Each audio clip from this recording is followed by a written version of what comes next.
So you hear a lot about guys tying braided line to a fluorocarbon or vice versa.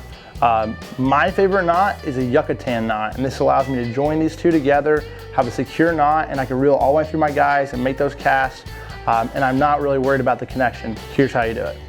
All right guys, this is the Yucatan. This is what I'm going to use when I'm connecting two different lines together, especially your fluorocarbons and your monofilaments to your braided lines. For this demonstration, we're going to use the yellow Sufix 832 is going to be our braided line, and the orange performance braid is going to be demonstrated as our fluorocarbon or a monofilament. This is strictly for you guys to be able to visually see what's going on. First off, you're going to double over. Each of your lines, giving yourself about 1.5 feet of line.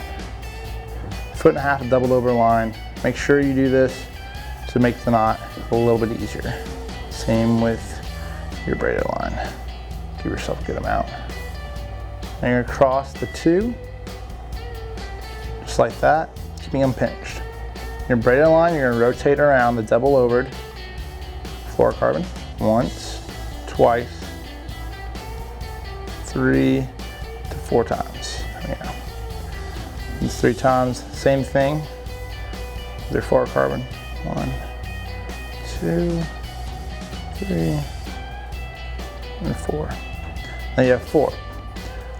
Whenever I'm using line from my leader line from 4 to 10 pound fluorocarbon, I'm going to use more rotations because your knot's going to be smaller still.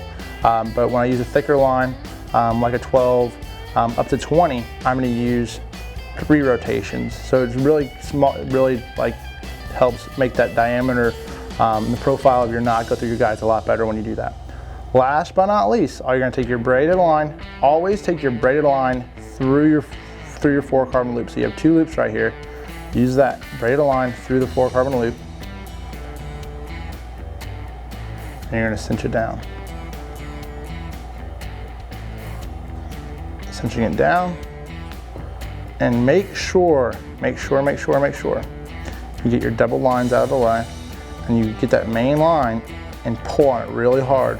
This is going to ensure that you don't have to worry about your knot coming undone. You know, there's a lot of slippage sometimes in these knots, especially when you're connecting 2 together, and you need to get all that out of there, because sometimes with these knots, guys will really, not pull it down tight enough, and it'll slip when that first hook set. So pull it down real tight, make sure there's no slippage.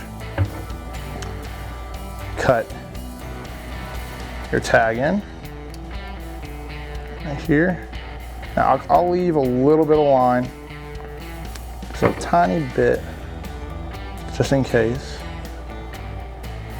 You doubled over braided loop.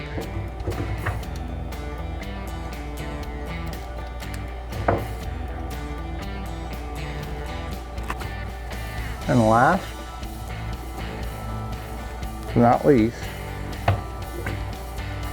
your braid tagging. Now you're going to have a small profile knot. It's going to secure your 2 lines together, and you're ready to go fishing. So there you guys have it. Those are the 4 knots that I use throughout the season, no matter what condition I'm dealt with. Remember, your knot is your connection to you and the fish. So take it seriously, and you'll catch a lot more fish this next season.